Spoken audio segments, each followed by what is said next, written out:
everybody, and a very warm welcome back. I hope you're doing absolutely fantastic. It's the time of the year. You open up YouTube, you will see your starting page, and you will find my 10 best vinyl finds of 2023, my worst vinyl finds, my best 10 jazz findings, and so on and so on. And also some of you got in touch with me if I could do a top 10 video of my findings from this year. I really tried to put out 10 records, the one I hearing the most, the ones I was looking for the longest. For me, it's absolutely not possible to do. So I was having this whole stack of records and I couldn't really decide, because every time I had 10 and went through the records again, I found another record, which I said, oh, I also play this very often. So what I will do is I'm showing you some of my findings in 2023, and we will discuss them a little bit. If I would show you all the findings, we would be up here hours, but yeah, I think I made a good selection, and yeah, I'm hoping you enjoy that video. Before we get into the Souldisco findings, this was my most emotional finding of this year. And when I have guests over here and they look at the Elvis record and shelf, because they're always in front. They're always in front. I change the covers from time to time, but they are always in front of them. They are very interested why this is for me such a highlight, because you don't need an overly all-expensive record to be emotionally attached to it or to enjoy it. And I do think this is something which gets lost in the vinyl community, at least during my impression, that it needs to be an super rare, super expensive record to enjoy it and have fun with it. Absolutely not. For me, emotionally, this is my highlight, because when I was at the record fair and I saw this box set at the corner out of my eye, and I immediately got there, and it was tremendously cheap. And when it was released in 1979, this was an iconic box set. And it cost hundreds and hundreds of Deutschmarks. And I do remember that I went to some record stores with my father when I was a child. And they also had these bootlegs a little hidden. Yeah, one record store in Cologne showed me some of these bootlegs as a young child, and I was like, I have never seen this Elvis record. And they say, yeah, it's unofficial material. And he explained me what a bootleg is and all of this, but it was so out of reach. And I know that my father would have loved to have bought me this box set, but my mother would have killed him if he would have spent hundreds and hundreds and hundreds of Deutschmarks for a record box set. So yeah, I got an Elvis picture disc when we were at that shop, which I was also super happy with, and we played it and enjoyed it listening to. But yeah, when I saw this, I had this backflash from this childhood memory, and I looked at that set and I got it super cheap, and I had to have it. Just yeah, not for the material which is on it, but for the sentimental attachment I have to this box set. And the seller had also some other Elvis bootlegs, which I didn't buy at the first visit. 2 weeks later, I came back and all of these bootlegs were still there. And I got to him and told him, you know, hardly anybody knows what's on these records. They hardly know that these were bootleg records. And if someone is buying from you a certain bootleg and they play it at home, I'm pretty sure they come back and say something is wrong with the record. Because on some of these records, especially this one or this one, whoops, hold on, this one, the sound quality is absolutely horrible. You really think something's wrong with the system. Yeah, because people back then recorded it with their tiny little tape recorder. So it's an audience recordings. It's not sounding, from today's perspective, it's not very enjoyable to listen to them. And he, once again, made me a very, very good price for it. And I brought them home, and for me, it's such a joy to have them after decades and decades now in my record shelf, knowing that decades ago I couldn't even think about buying or affording. I couldn't even save so much pocket money to buy one of these, and now have them in my shelf is for me, every time I'm getting into my living room, absolutely joyful. I so enjoy that, and I always change the covers. They're always in front.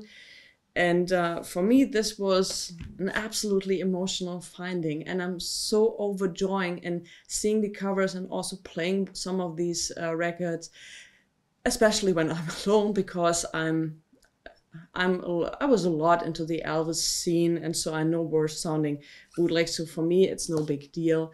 But yeah, if I have guests, I can play these records. But like I said, for me, you don't need to have the super rarest one to enjoy your records. Always, please, keep that in mind if people like criticizing you for liking a $5 version of Thriller because it was your first high school party or whatever. This is your memory, and nobody can take this away from you. So yeah, this was... I'm always getting a little emotional when I talk about this. I'm sorry, but yeah, this was for me my most emotional finding. All right, so now we got that out of the way, we can continue with the rest, right? Okay, so let me get this out of the way. Okay, so what else did I buy? I bought this year Saron. I love Saron. He was one of the pioneers of electronic music next to Giorgio Moroder, and he became famous in the US actually by accident. He comes out of France, and when a record store in France accidentally sent one of his records instead of a Barry White record, I don't know, to a record store or DJ, and so his record ended up being played in the clubs, and everybody was like, who is this? What kind of artist is this? And so this is how he had his big breakthrough. And yeah, I was very lucky to find these two records this year. They are not overly expensive, and I very, very much enjoy playing them. They have a kind of sync electronic touch to it. So yeah, these were some of my favorite highlights. Soulwise. Lou Johnson. He should have had a career, but unfortunately it didn't happen. So we have these two albums, and this is his first one. I found this in a German record store for like 10 euros, which is very, very good. And it's a very great sounding soul record. And this is his last album on Vault. With You in Mind, one of my favorite deep soul albums of all time. It's an absolutely killer deep soul record, and finding one of these is more and more difficult, but I found it in a record store in the United States. He had it posted on Instagram, and that's how I got it. And that was one I was really looking for years. And I was even lucky enough to find a promo, a white label promo of this one. All right. Patrick Cowley. I think he's very, very much underrated. Also a pioneer of electronic music. He produced also Sylvester, and unfortunately passed away very, very early in age, in I think the early 80s. And this is a special preview edition, the album where you have these kind of electronic themes. And this is one which I always have on heavy rotation. It was €5, and it's, if you see something with Patrick Cowley on it, go and grab it. If you are into this electronic synthesizer, early stages music, this is something for you. You won't be disappointed with him. So got this one. I'm always clapping my hands, right? All right, so Etta James. Finding Etta James records, original ones, is really getting a task, especially up here in Europe. Finding her original ones is super, super difficult, and they're really skyrocketing in price. So in Den Bosch, I found this original of Tell Mama for a very decent price. And it's also one of the records I play very often. It includes I Rather Go Blind, also Tell Mama, which is an up-tempo track. It Hurts So Much, Just a Little Bit, which was, I think, later on covered by Elvis, are among my favorites. So if you see Etta James records, even if there are reissues, because the originals are getting so expensive, go and check her out. Etta James is a very good entrance point to get into soul music. And yeah, if you find an original for a super cheap price, go and grab it, because like I said, they are skyrocketing. The records don't have a particular order. Like this is place 9, this is place 8. I'm not doing this. So these are how they were in the bin. Also a finding of Den Bosch is Faye. This is a blessing. This is a disco gospel record, early 80s. Not many have been printed, so it's not easy to find. And also when I saw it in Den Bosch, which is good at Den Bosch, is that you can discuss about the pricing. So I got a very, very good price on this, and I'm super happy. I enjoy this record very much. This is absolutely down my alley. All right. Hold on. Here we are. Solomon Brook. I'm sorry, I'm still a little ill. My voice is not on top today.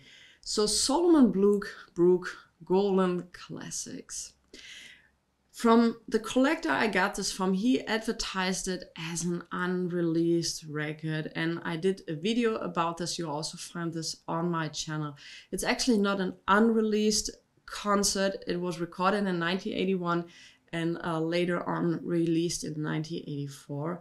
So this is actually a test press kit, if you want to call it that way, because here we have the album, and Solomon himself wrote notes about changing the plan, add a little fur to this or remove this and that, and he made these notes all by himself.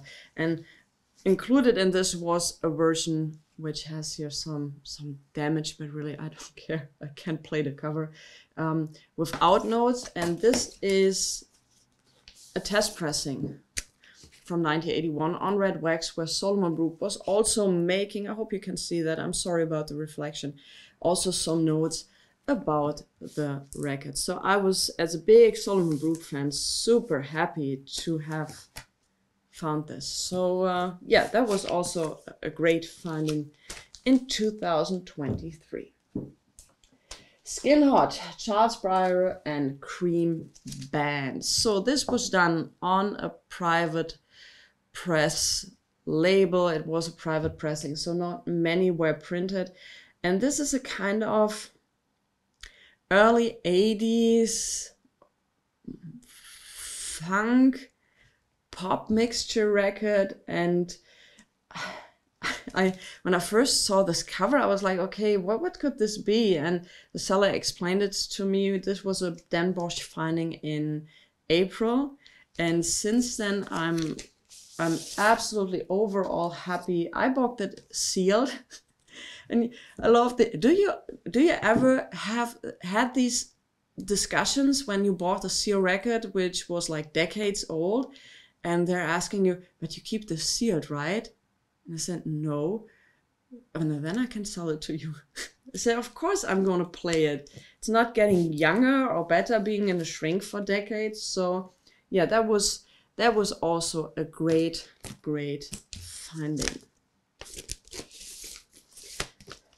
I now come to the conclusion that most of my highlights I found in Den Bosch. Next highlight.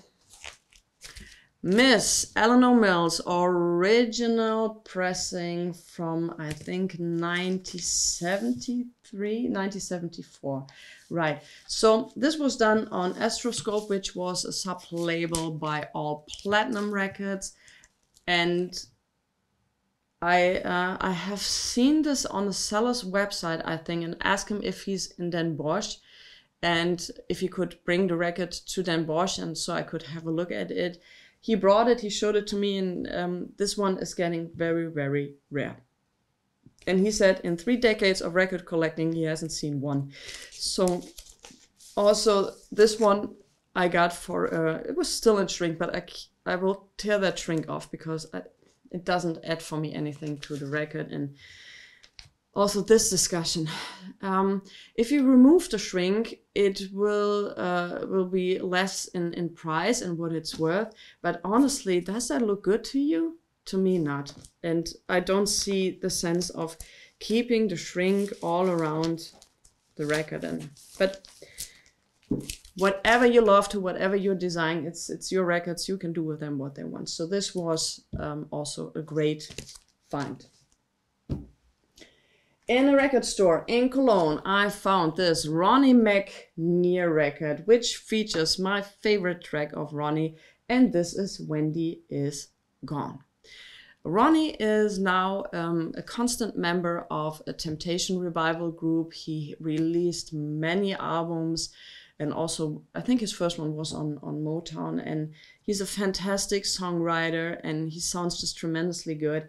This is not a super expensive record, and if you find any Ronnie McNear stuff, they usually are between 5 to 10 euros, once again depending on the condition, and it's more often that you find Ronnie's records in the United States instead of Europe, but I'm sure you find many of his records in the United Kingdom as well. So a great soul record. All right. Also one I enjoy playing a lot. This is You Lied from Pierre.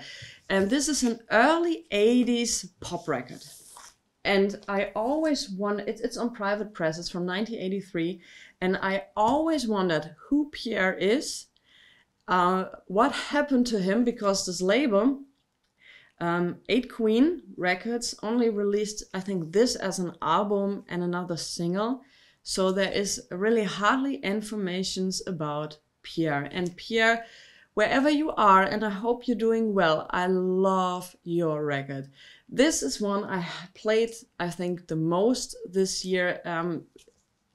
I love this early 80s pop record, and especially the track You Lied this is great. You'll find You Lied, not the whole album, but You Lied, you find it on YouTube, so you get an impression about the overall album. And this is, if you find this one in the wild, go and grab it. I promise you, you won't be disappointed. This next one is a record which I actually didn't want it to buy. So I was, once again, in Den Bosch, and I was discussing with the dealer, and I said, I have another record which is at my friend's booth. And I want you to come with me and we play it to you, and I want you badly to buy it because it's an absolutely stunning record. I was like, okay, let's have a look. Doesn't sound cheap. So we went to this booth, and he picked up this record, Time and Place by Lee Moses.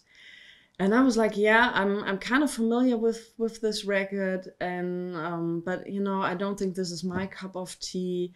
So he said, okay, wait, I bring a portable turntable. So he brought the portable turntable.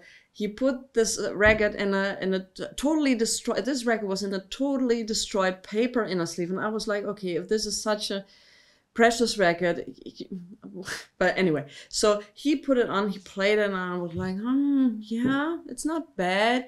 And he said, you have to listen to. So, and he played it again, and he said, I wish not for, you know, if you come back in 10 minutes, I'm sure it's going to be sold, but I'm wishing you to have it. And I've listened to it again, and he gave me a huge discount on this one, a huge discount. And I said, okay, I like it, and I bought some other. I know him for a couple of years now, and he knows my taste. And if he's like, I'm wishing you to buy this record because I know you like it, I'm pretty sure that he's right. And I got home, I cleaned it, and I played it, and I thought like, wow, he's right. This is a tremendously great record, and I didn't regret it any second. And this year when I saw him again, I thanked him again for making me buy this record in April, and he was like, I knew it. So Time and Place by Lee Moses, original press. From the same seller, I bought this record, and I had to have it just even for the title. Disco Ladies Three's Company. I think they were done with 2 different covers, and if you have seen my unboxing video from Den Bosch, you know that mold. So this was still in shrink, but mold was everywhere in the corners, and I had to have gloves and opened up the shrink, because also he said, yeah, if you keep it in shrink, it might be worth more. And but I said, listen, there is mold everywhere. This is not getting better, even if I keep it in there. And honestly, I don't want to have a record in my collection, even to my not so rare records, and getting this mold all over or put it in. I just don't want that. So I open it up, and I clean it, and I could remove all the mold from the record. It was, like I said, still in shrink. And when I open it, the label, I hope you can see that at the top, the label was damaged.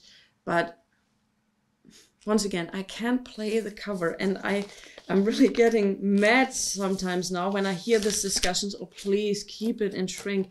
I want to play the music. I'm not a museum. I'm not going to live forever. So I want to enjoy my findings and play them. And I was super happy with this one. Oh, an instant classic. Instant classic. So Kim Tolliver. Come and Get Me, I'm Ready. You'll find this record between 5, 15, 20 euros. At least up here in Germany. You hardly find them without the cutout, but once again, you can play the cover. This is a fantastic deep soul record. If you are into this genre or trying to get into this genre, please have a listen at Kim Tolliver. This was done on Chess Records, and she co-wrote, you can see that she co-wrote many of these tracks, and they are absolutely stunning.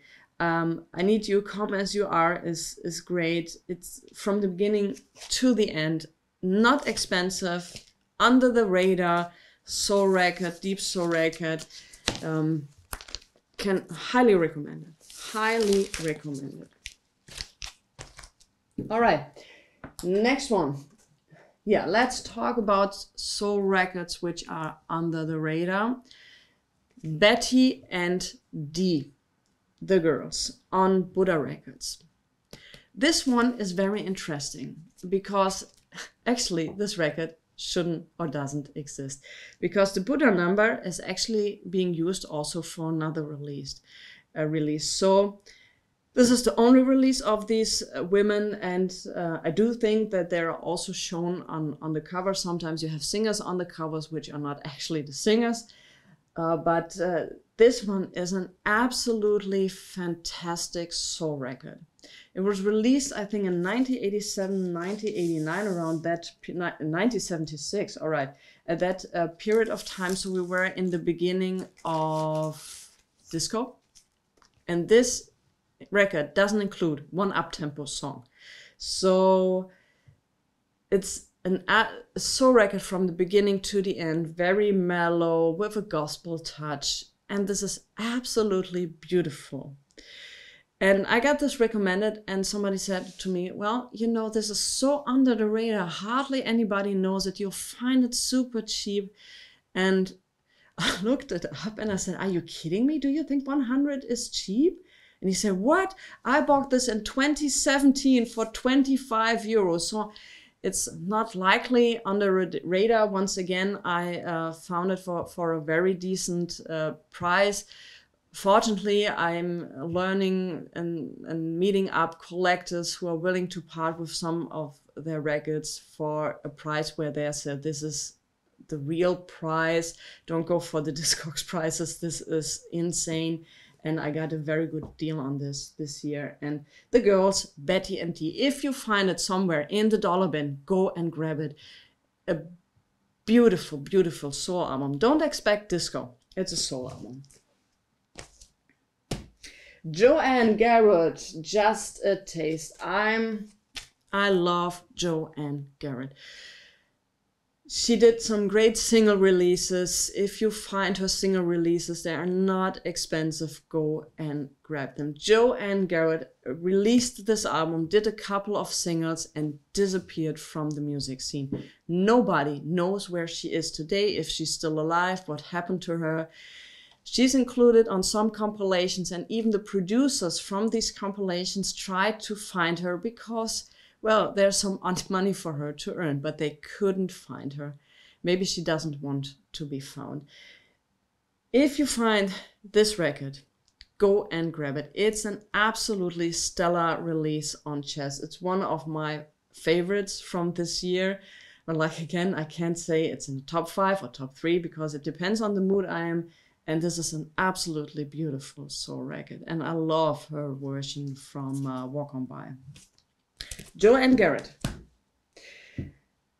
So this next one, I had actually 3 or 4 times. And I will mark this as my not so good Discogs experience because I bought it via Discogs. I'm looking for this record for years now. I bought, so it got here, one version was so warped it wasn't even playable, but it was considered VJ+.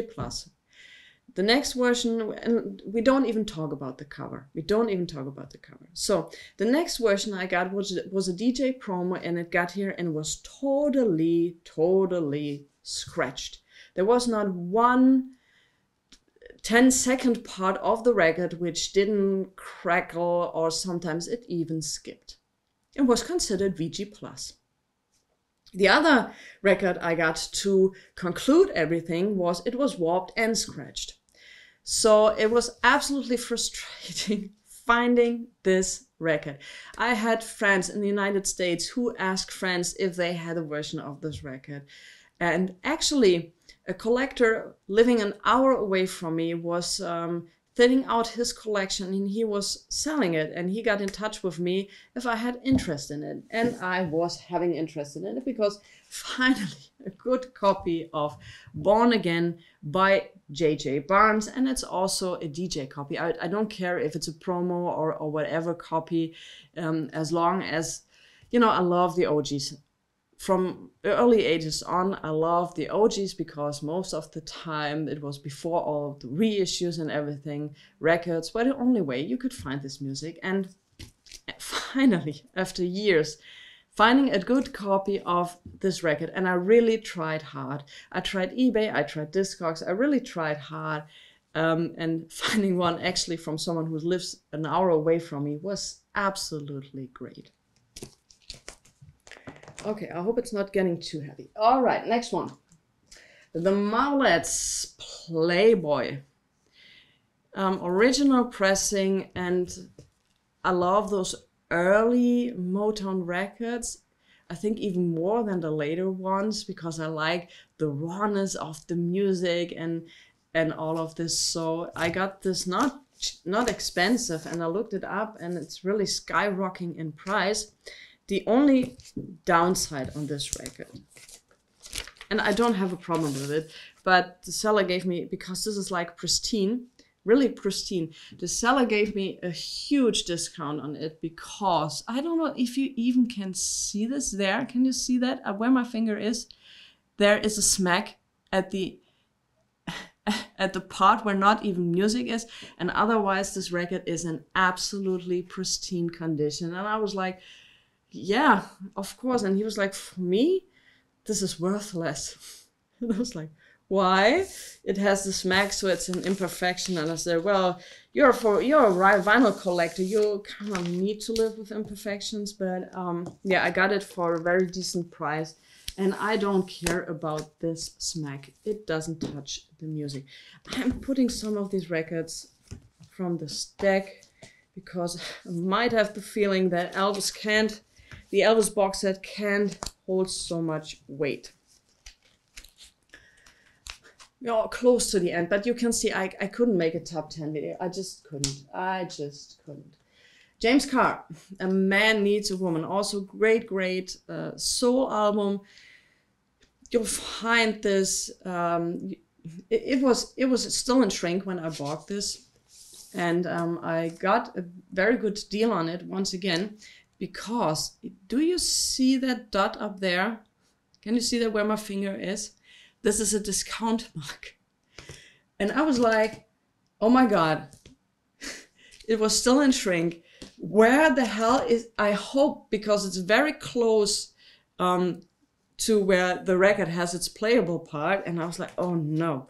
But whoever made this discount mark, hold on, I'm sorry, made this discount mark, it's, I hope you can see that. Hold on, it's right up here. So once again, yeah, I have no issues with this. It plays fine. It's not the playable part, so therefore I got a full price. Retta Young, Young and Restless, also done on all platinum. Retta Young was married to Al Goodman, who was also a member of the Moments, which were a huge group on our platinum. She did this beautiful record, which was also been engineered by Alan Tucker, like I said, for all platinum. Great record. It's getting more difficult to find. Also here you have the discount mark. For some people this is really getting an issue. I don't know how about you, but I really,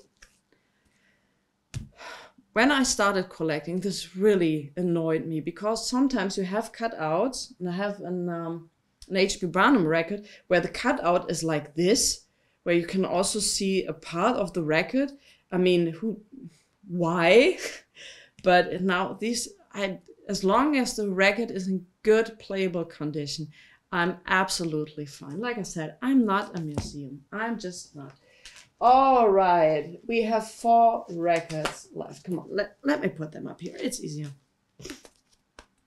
I found in a record store in Düsseldorf, actually Minty Vinyl, was saying, I don't have soul records, I don't have funk records, but he had this one. It's an original press of Maceo and All the King's Men. So Maceo just left James Brown and made his own group of former members of the James Brown group. They released this album and James Brown went really mad. And he got in touch with all the radio stations saying, if you play this record, you are in huge trouble.